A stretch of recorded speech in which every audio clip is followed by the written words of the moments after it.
1757 बंगाल की जमीन और एक ऐसी खामोशी जिसके पीछे छुपा था एक भयानक तूफान।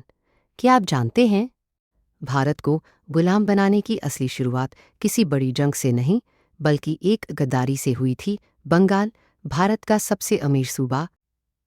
नवाब सिराजुद्दौला जवान, जज्बाती और विदेशी ताकतों के खिलाफ खड़ा एक शेर।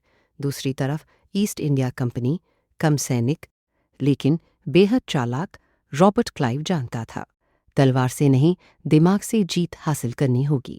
और यहीं से शुरू होती है इतिहास की सबसे खतरनाक साजिश।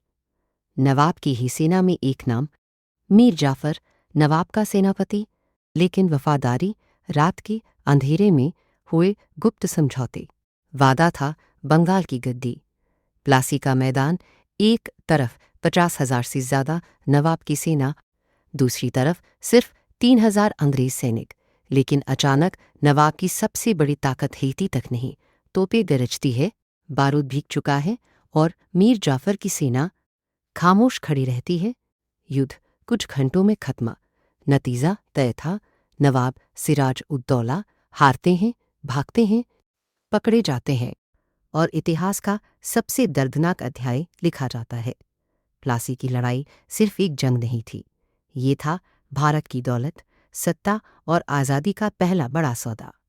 ईस्ट इंडिया कंपनी अब व्यापारी नहीं, शासक बनने वाली थी। एक गद्दारी, एक सौदा और 200 साल की गुलामी। प्लासी की लड़ाई हार नहीं थी, प्लासी की लड़ाई चेतावनी थी। इतिहास हमें यही सिखाता है, दुश्मन बाहर हो या अंदर, अंजाम हमेशा एक जैसा होता है।